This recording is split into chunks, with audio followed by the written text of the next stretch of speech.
Hello guys, welcome to KC shorthand dictations. आपको dictation देने जा रहा हूँ सर कैलाश चंद्रा वॉल्यूम 1 से एक्सरसाइज नंबर 8। तो कोशिश करें कि फुल्ली फोकस्ड होकर डिक्टेशन लिखें और वर्ड्स को जॉइंट बनाने की कोशिश करें। उससे ये होगा कि आपकी जो लिखने की स्पीड है, शॉर्ट हैंड लिखने की स्पीड, वो इंटरेस्टिंगली फास्ट हो जाएगी। So be ready for the dictation. 5 seconds.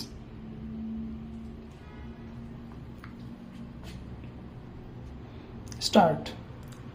In conclusion, I would like to say a word in regard to employment with which I have been dealing so far.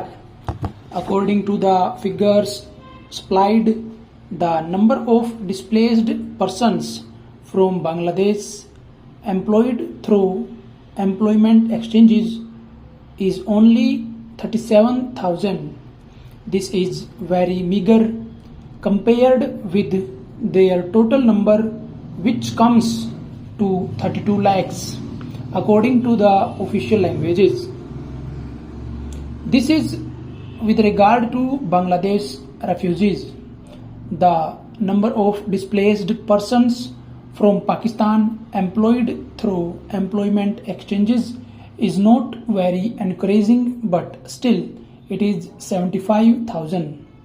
I would urge upon the Honorable Minister to take this into consideration and see that something is done to find employment for these people.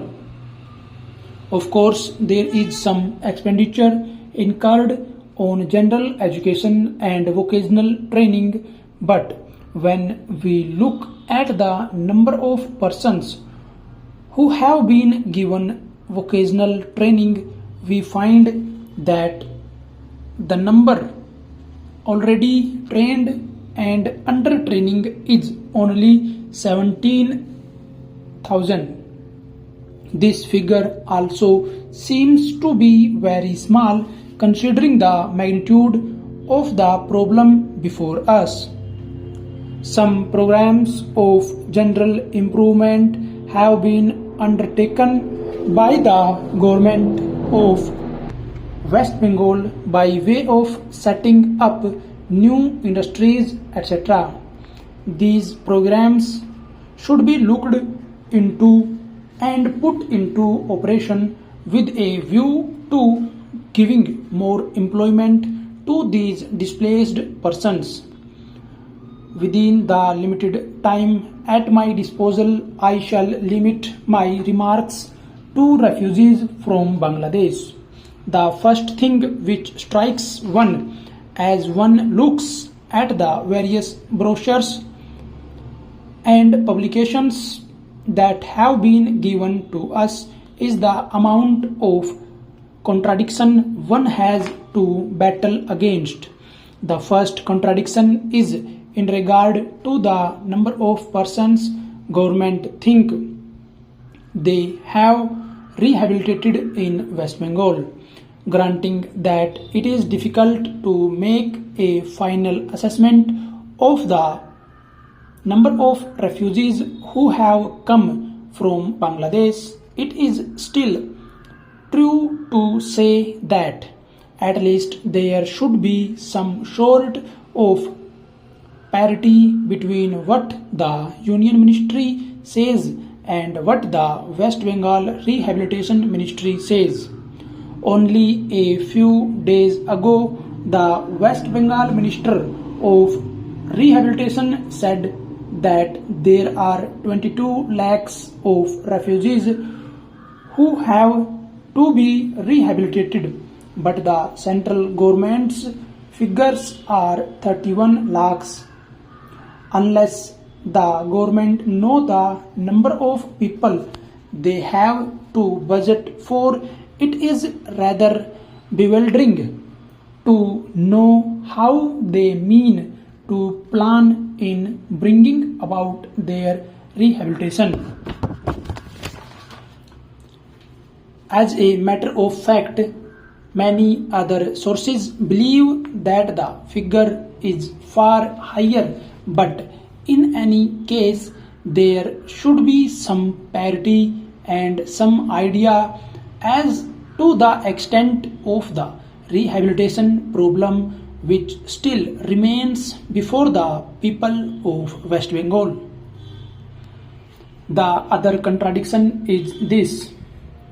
On the one hand, Srimati Renuka Ray says that in the near future they will be making a successful completion of the work of economic rehabilitation of refugees in that state, but only last year Sri A.P. Jain said that as yet the problem of the displaced persons from Bangladesh was a matter which was giving some concern.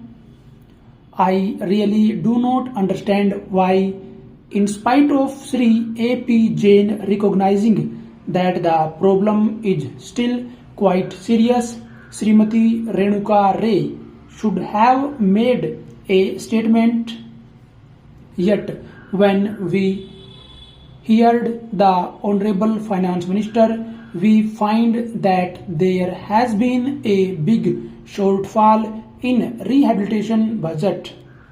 I think that if the fact-finding committee's report had been published, the assessment that we have rehabilitated about 50% of the people of West Bengal who came over as displaced persons would have become quite clear in regard to its incorrectness.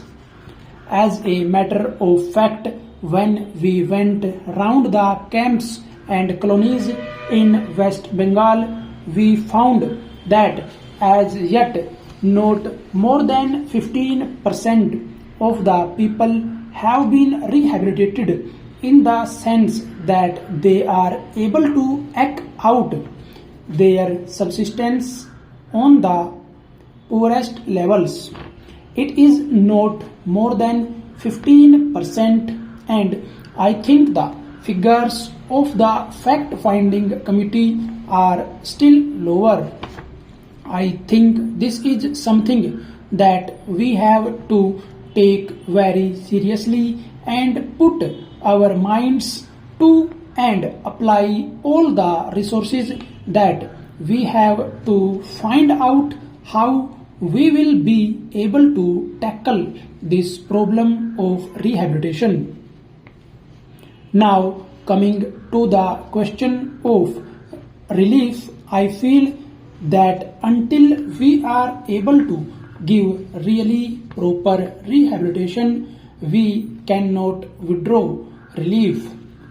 It is no use arguing whether relief leads to lethargy and moral slackness.